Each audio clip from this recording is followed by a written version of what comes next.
오늘 우리들이 함께 보실 하나님 말씀은 사도행전 8장 1절로부터 8절까지의 말씀입니다. 사도행전 8장 1절로부터 8절까지의 말씀.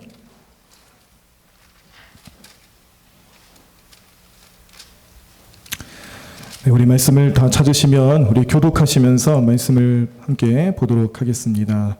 사도행전 8장 1절로부터 8절까지의 말씀, 제가 먼저 1절 읽겠습니다. 사울은 그가 죽임당함을 마땅히 여기더라. 그날에 예루살렘에 있는 교회에 큰 박해가 있어 사도 외에는 다 유대와 사마리아 모든 땅으로 흩어지니라.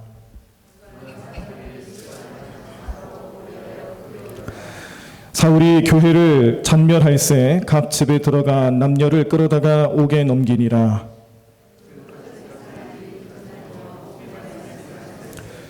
빌립이 사마리아 성에 내려가 그리스도를 백성에게 전파하니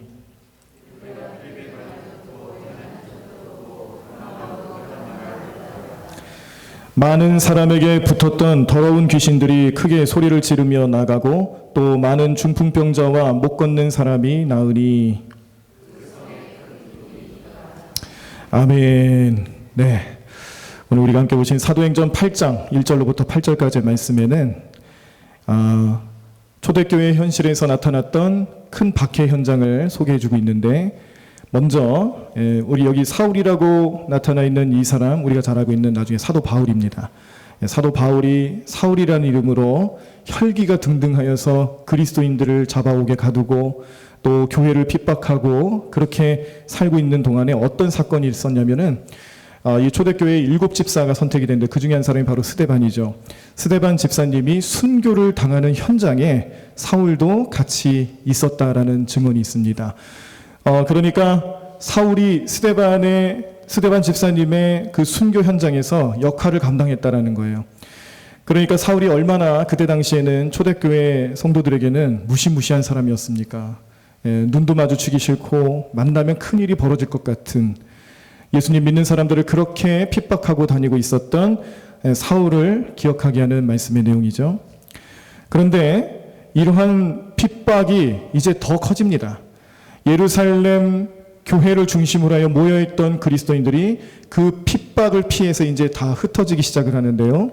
흩어지면서 그냥 단순히 흩어진 것뿐만이 아니라 그들이 가는 곳곳에서 복음을 전했다라는 것인데, 그 대표적인 인물이 바로 빌립입니다. 빌립이 사마리아 땅에 이르러서 복음을 전하기 시작할 때에 그곳에 만연하고 있었던 여러 귀신들이 다 떠나가게 되고요. 또 주님 전해주신 그 복음의 놀라운 능력들이 얼마나 권세 있게 나타나는지 그 복음을 통하여서 변화되는 모습을 직접 목격을 했다라는 겁니다. 그러니까 예루살렘 교회의 입장에서 봤을 때는 이 사울을 비롯하여서 또 그때 당시에 유대 종교 지도자들이 벌이고 있었던 교회를 향한 핍박들, 그리스도인들을 향한 핍박들, 이런 박해 현장이 굉장히 불편할 수밖에 없죠. 우리가 복음으로 살고 예수님을 믿으며 살아가는 현장에서 왜 이렇게 핍박당하며 어려움을 겪어야 할까? 아마 많은 생각을 했었을 것입니다. 많은 느낌이 있었을 것입니다. 그럼에도 불구하고 그 현장에서 이제 흩어져서 떠나는 곳곳에서 복음의 놀라운 능력이 나타나는 것을 보게 될 때에 우리는 오늘 이 말씀을 통해서 깨닫는 사실 한 가지는, 박해가 있다 할지라도, 핍박이 있다 할지라도, 고난의 현장이라 할지라도 그 자리에 하나님의 귀한 뜻이 있다라는 거예요. 우리가 믿음으로 살아간다는 것은 곧 이런 삶을 의미하는 겁니다.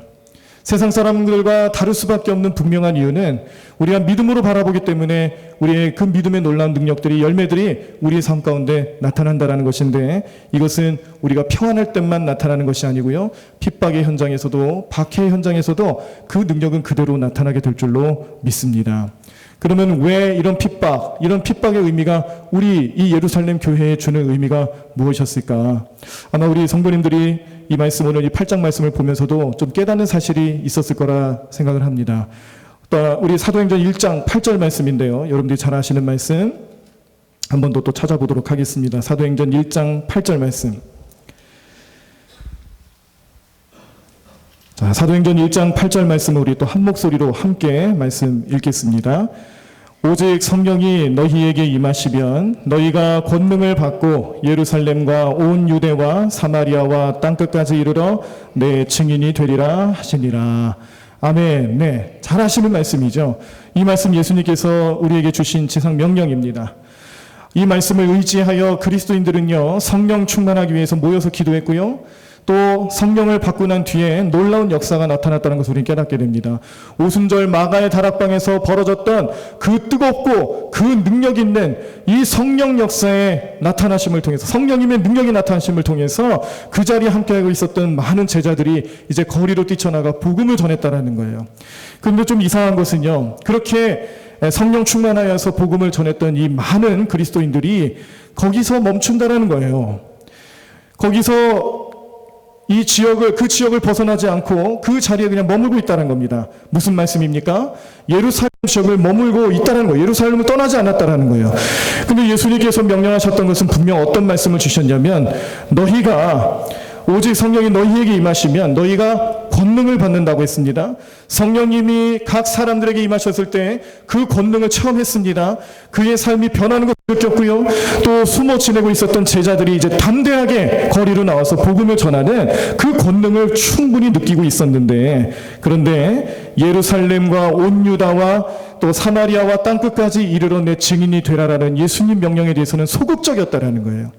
예루살렘에만 머물고 있었다는 겁니다. 무려 그 기간이 어느 정도냐면, 우리가 말씀의 분량으로만 보더라도 1장 8절 말씀에서 그렇게 명령하셨는데, 오늘 우리가 본문으로 보신 8장에 이를 때까지 아무런 변화가 없는 거죠.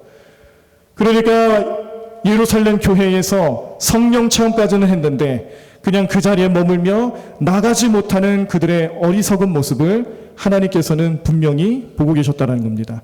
그냥 내버려 두지 않으셨다는 겁니다. 어떻게 해서든지 그들을 흩으시기 위하여서 선택하신 방법이 바로 박해라는 것입니다.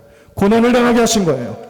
그냥 안주해 있는 그들의 믿음에 다시 한번 성령의 불을 일으켜 주시기 위해서 하나님께서 강권하여 선택한 방법은 무엇이냐면 그리스도인들을 흩어지게 만드는 것인데, 그 흩어지게 하는 현장에서 박해가 나타났다는 겁니다.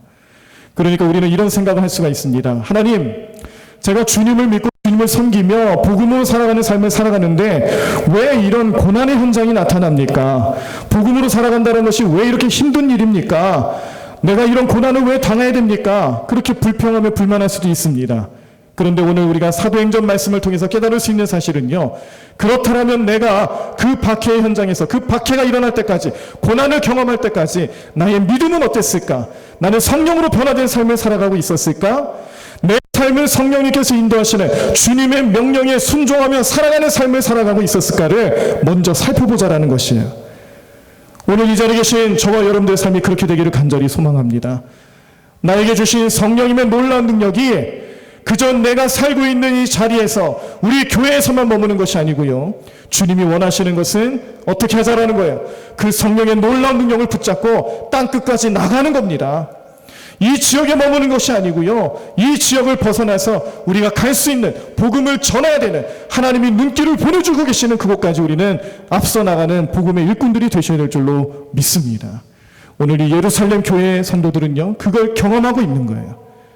그들이 원하든 그들이 원하지 않든 박해 현장을 피해서 도망 다니듯이 예루살렘을 떠났지만, 주님께서는 그것을 통하여서, 그 고난을 통하여서 이 사마리아 땅에 복음이 전파되게 하는 놀라운 역사를 나타내 주시는 모습을 볼 때에 우리 교회의 존재 목적을 생각하게 됩니다. 왜 내가 성령 충만해야 될까? 왜 내가 먼저 복음을 받아들이고 믿음으로 살아갈까? 우리 마음속에서 끊임없이 생각해야 되는 것은 주님이 뜻하시는 바가 있다라는 겁니다. 주님이 나에게 요청하시는 바가 있다라는 거예요. 우리 가정의 구원도 중요하고요, 우리의 이웃을 위해서 복음을 전하는 것도 중요하고요, 영혼 구원을 위해서라면은 우리의 영역을 초월할 수 있는 우리의 믿음이 나타나기를 간절히 축원합니다. 오늘 말씀이 전해주시는 그 핵심의 내용들은요, 우리가 그렇게 살아가야 된다는 것을 알려주는 말씀입니다. 때로는 우리가 고난당한다고 해서 그 고난의 현실만 바라보며 주님께 불평불만하고 있을 때, 사실 주님이 바라보고 계시는 곳은 우리의 너머에 있는, 아직도 주님을 알지 못하고 믿음을 받아들이지 못하고 또 복음으로 살지 못하는 많은 불신자들을 향해서 여전히 바라보고 계신다는 것을 기억하시며, 우리의 삶의 목표가 우리의 삶의 영역에서 머무는 것이 아니라 그것을 초월하여 주님이 바라보시는 주님의 눈길을 따라갈 수 있는 우리 모든 성도님들 삶이 되기를 간절히 축원합니다. 그럼 우리에게 그 고난의 의미는요, 우리에게 핍박만 남는 게 아니에요. 그 고난은요, 결국 우리로 하여금 그 고난의 현장에서, 고난의 현실에서 복음을 통해 나타나는 놀라운 열매가 반드시 나타나게 될 줄로 믿습니다. 요셉이 그랬죠. 요셉이 형들에게 핍박당하고 버림당하고 또 종살이를 하고 모함을 당하고 그렇게 억울한 삶을 살아가고 있었지만 그는 나중에 하나님의 귀한 사역의 도구로 쓰임받는 존재로 변화되어서 이런 고백을 합니다. 당신들은 나를 해하려고 나를 그렇게 만들어 버렸지만 그러나 주님께서는 큰 뜻을 품고 나와 우리 가족과 우리 모든 민족들을 구원하시기 위한 도구로 삼았다는 것을 고백하는 요셉의 이야기를 통해서 우리의 삶 속에서도 주님을 통해 나타나는 그 귀한 뜻을 우리 삶 속에 늘 기억하며 복음의 현장 속에서 나타내실 수 있는 저와 여러분들의 삶이 되기를 간절히 축원합니다. 때로는 힘듭니다. 때로는 이해가 되지 않는 경우로 인하여서 마음의 어려움도 있죠. 그러나 주님의 마음을 이해하고 주님의 마음을 바라보기 시작하면 그 모든 현실에서 우리는 주님의 귀한 뜻을 발견할 수 있다는 것을 꼭 기억하시기를 간절히 축원합니다. 우리가 당하는 고난의 대표적인 고난 중에 하나가 또 질병의 문제가 있습니다.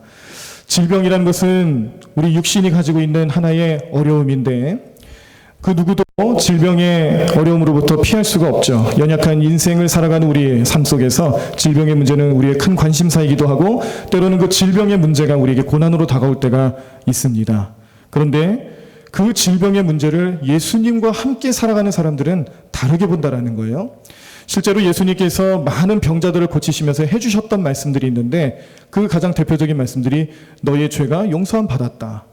그러니까 이 죄사함의 역사함을 통해서 질병의 문제도 고침받을 수 있다는 것을 예수님 말씀해 주시는 것뿐만 아니라 또 이 병고침의 역사를 통해서 나타내시는 하나님의 영광을 바라보자 그래요.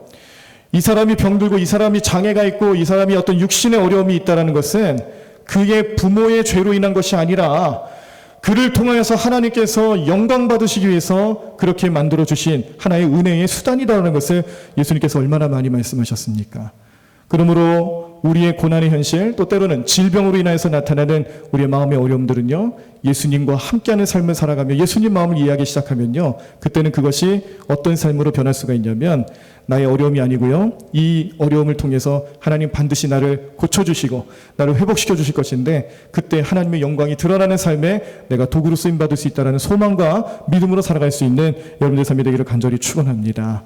고난은요, 고난의 현실만 보면은 우리가 결코 가까이 할 수 없는 피하고 싶은 현실이지만 그러나 그 자리에서 하나님 말씀으로 또 주님의 능력으로 주님의 어떤 마음을 품고 우리의 삶에 그 고난의 의미를 주시고 계시는지를 깨닫기 시작하면 그 고난의 현실조차도 우리에게는 주님께 영광을 올려드리며 복음을 전할 수 있는 놀랍고 신비한 능력이 나타나게 될 줄로 믿습니다.